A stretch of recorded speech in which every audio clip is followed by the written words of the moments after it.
Good evening and welcome to the November 10th, 2021 Planning and Zoning Commission meeting. You can join us tonight. We have several people in the audience. You can join us on channel 15 online via Zoom and YouTube, as well as probably others. So with that, we'll call the meeting to order and have a roll call vote by Karen. Grivovich. Here. Hartley. Here. Holst. Here. Larson. Here. Leeper. Here. Lynch. Here. Moser. Here. Peterson. Here. Saul. Here. All Thank present. you, Karen. All present. That's great. And I want to recognize a few new members tonight. We have 3 of them, so full house here. Oksana Gribovich, sorry, I probably butchered that. Kristen Moser and Hannah Peterson, all welcome to Planning and Zoning. Thanks for your service. All right, our first item of business is approval of the minutes from the October 27th meeting. So moved. Second. A motion and a second. All those in favor? Aye. Aye. Opposed, same sign. All right, those minutes will pass. Now's the time for public comments. If you have items that you'd like to speak to that are not on the agenda tonight. So anything that's not on the agenda. I don't think we have anyone online tonight. No one's online? All right, that makes it easier. I'll be recusing from item 2 and 3. Okay, thank you, Kyle. I'll be recusing from items, first 2 items. All right, we'll go to old business. We have 2 items of old business. The first one is a preliminary and final plat for Creekside Luxury Condos. And Chris, I think it's all about you tonight. Yes, thank you. Good evening, commissioners, and welcome to the new commissioners. It's good to see some new faces here. The petitioner on this is proposing to create one large developable parcel by combining 4 lots from 2 existing plats. The cleanest way to do this is through a preliminary and final platting process, which we are reviewing both concurrently. I have to apologize that, for the commissioners that have heard this, I am going to still do this kind of longhand for the commissioners who are newer. The intent of the petitioner is to develop the subject property with 6 12-plex condominium buildings that will be owner-occupied. You'll recall that this recently went through a rezoning process from C1 to RP, which had a master plan that was approved through that process. This proposed subdivision is on 6.38 acres of land located along Cedar Heights Drive, just north of Valley High Drive. The preliminary and final plat would consist of a single buildable lot. The size of said lot will be well above the lot area requirements of the R4 district, which the RP district references. The development on this lot requires a site plan review by the Planning and Zoning Commission and City Council, which we'll look at after this item. Since the existing lots will be combined into one lot, the easements also need to be reconfigured. The preliminary plat, as shown on the screen, illustrates the easements that will be vacated and the new easements that will be established to serve the proposed development. On the new plat, a 10-foot utility easement will extend around the perimeter of the new lot.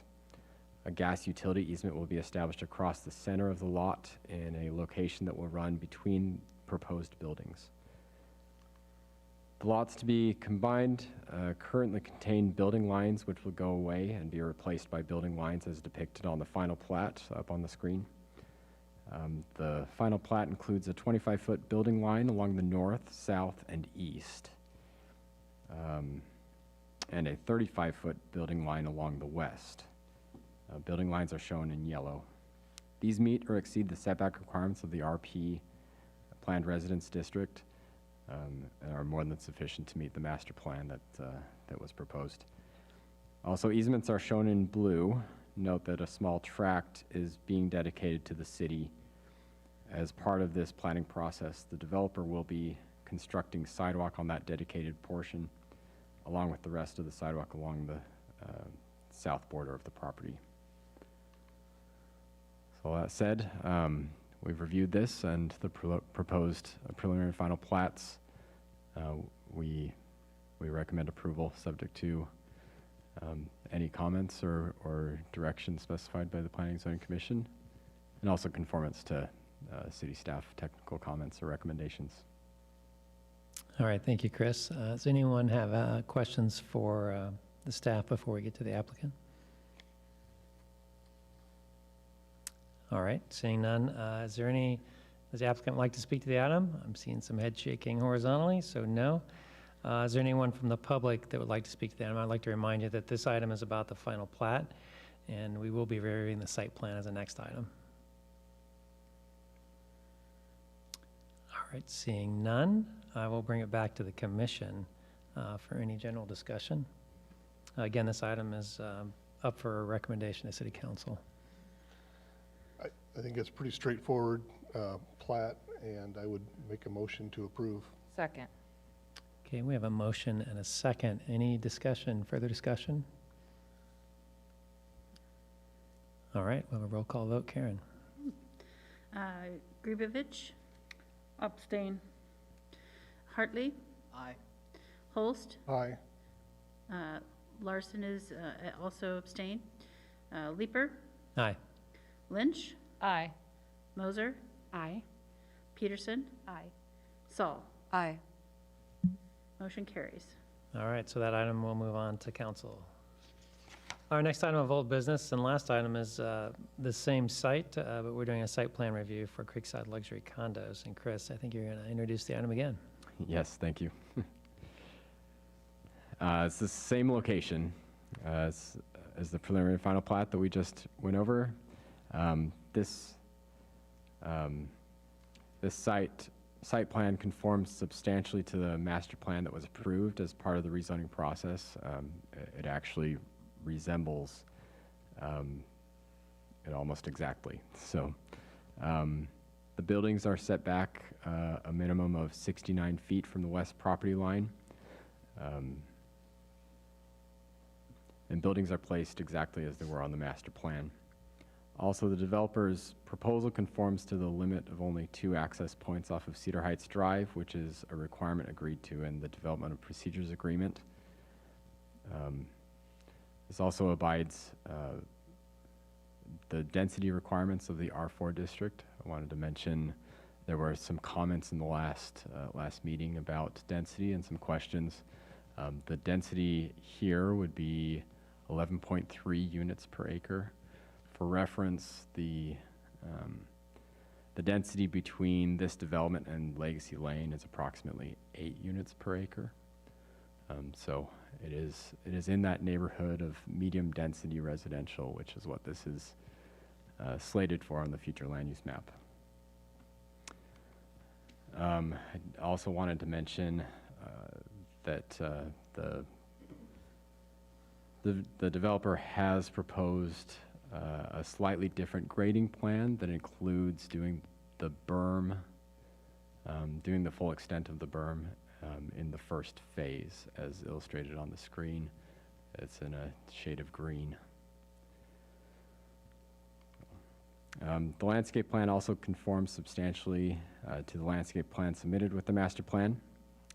Internal and peripheral landscaping meets the requirements for number of trees and also meets screening requirements outlined in the code with a 6-foot screen on the west, including the proposed 3.5 to 6 foot berm. There is also screening of the parking area along the north, south, and east edges of the parking area. Up on the screen, you'll see the building elevations. These drawings and material details are consistent with what was submitted with the master plan. The bulk of the facades are made up of windows, cement paneling, and corrugated metal paneling, along with some other accent materials.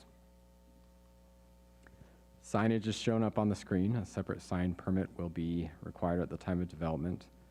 While a formal sign application has not yet been filed, the application has provided these renderings and dimensions of a monument sign which would go in the southeast corner of the property to display the name of the development.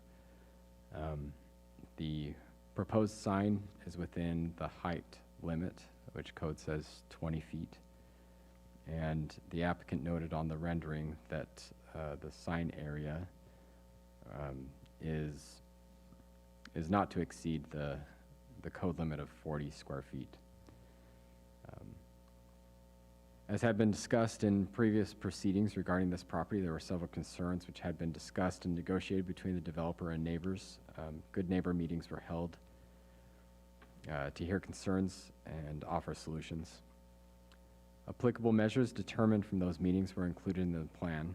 For instance, the buildings are set back substantially further than required by code, and the screening provided to the west, the berm and vegetation, is far more attractive than a fence, which is typically used to meet screening requirements in the code. Concerns about flooding were also discussed in prior commission meetings. Up on the screen is a picture example of what happens during major stormwater events in the rear yards of the neighboring HOAs. So there's 2 HOAs that neighbor this to the west. We do not know all of the sources of this flooding, but the applicant has provided a stormwater management plan which, according to our city engineer, more than complies with the city code requirements. Or in other words, in his words, it was more than adequate. Based on what is proposed, the flooding issue is anticipated to be improved. As shown on the right, the applicant is proposing several stormwater basins bordering Cedar Heights Drive, and water will be directed eastward towards said basins. This will be required to release water off the property at a reduced rate compared to an undeveloped site. Here's a more detailed graphic of how that will work for the areas included in Phase 1. The conduits closest to the buildings will carry the water that falls on roofs, and the paved areas will be sloped to direct water to intakes or to the basins directly. In relation to the flooding issue to the west, the stormwater management report states, an earth berm is to be constructed along the west edge of the property to reduce lost runoff to neighboring properties. Runoff to the west from a 100-year event should be reduced from 2.23 cubic feet per second to 0.48 cubic feet per second. It's a reduction of 80%. Therefore, the efforts made along the western boundary will prevent a significant amount of sheet flow from going on to those adjacent properties. With that, the Community Development Department has reviewed the proposed site plan and recommends approval subject to the condition that any comments and direction specified by this commission, and also conformance to all city staff recommendations and technical requirements. With that, I turn it back. Thank you, Chris. Is there anyone from the applicant? Anything to add? Name and address, please. Dan Levi Architecture, 1009 Technology Parkway. For the benefit of our new commission members, again, as Chris did, I apologize to our commission members that have heard this before. The developer has been working on this with the city for several years now. The pandemic put a little hitch in the schedule, but we've been working with the city on recommendations about curb cuts, the berm, vegetation screening, as well as working with the adjacent property owners to vet out their significant concerns and address them as best they can. The issues of the flooding to the west are clearly caused, at least in part, by the undeveloped land that this is, and there's some sheet drainage onto that. This development will essentially eliminate that, and so thus reducing that runoff. Other overtures have been made to the adjacent property owners. None of that work is part of this application or part of the design of this site. They're completely separate and being done in good faith to those property owners. But we've worked with the city on arrangement of multiple items from design and vehicular access to vegetation, and feel that both parties have come to an amicable understanding for this development to be well within the guidelines set forth by ordinance. Thank you, Dan. Is there any questions with the applicant for the commission? All right, thank you. With that, I'll bring it to the public. If the public has any comments, now is the time. Name and address, please. John Lane, 3909 Legacy Lane. Welcome, you new members.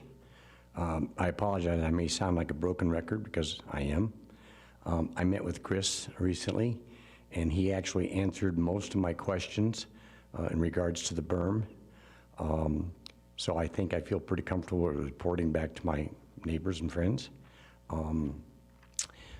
don't know how city government actually works, but if you guys approve Kyle's site development plan, is it allowed to be changed, say, the day before the bulldozer shows up? In what way? Where he starts, how tall the berm's actually going to be, ... Not really. Not really. No, that's really, it's laid out in the development agreement. So if it's written down in the agreement and it's a drawing, then it's a requirement. Done deal. Yeah.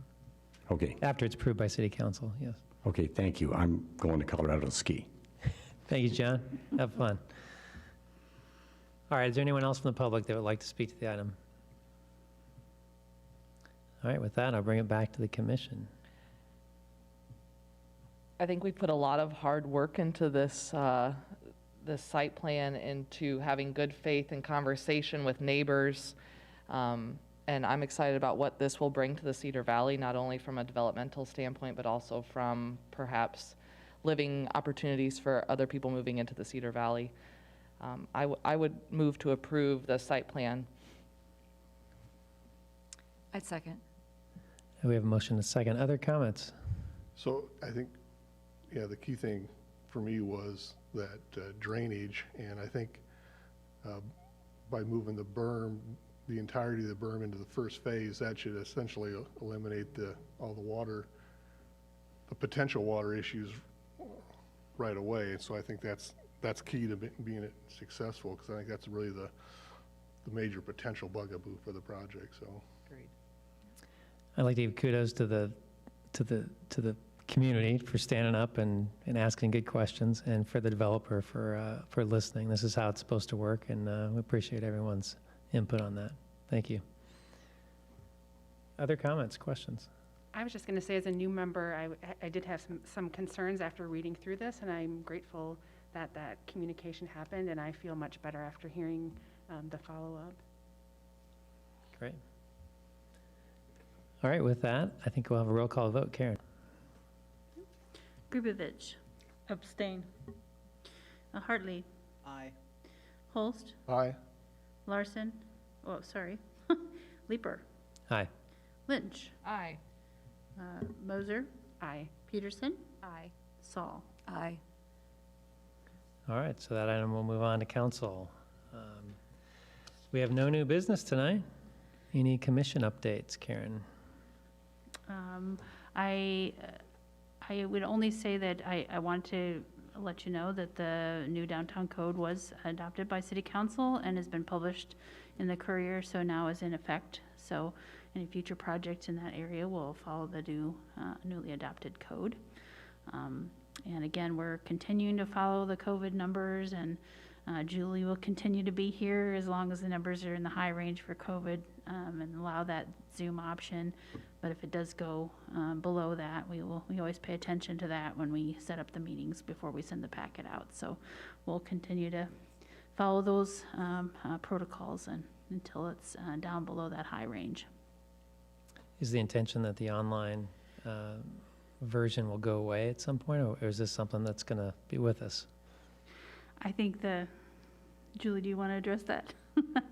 I think the intention is, as soon as it gets down to like where it would turn to orange, we wouldn't offer the Zoom at that point. Like, we had one city council where we didn't offer it because we were in the orange at the time the agenda goes out, is how we time it. Okay. Right. All right, anything else, Karen? No? All right, with that, I would entertain a motion to adjourn. So moved. Second. First and a second, all those in favor? Aye. Aye. Thank you, everyone. Have a good night.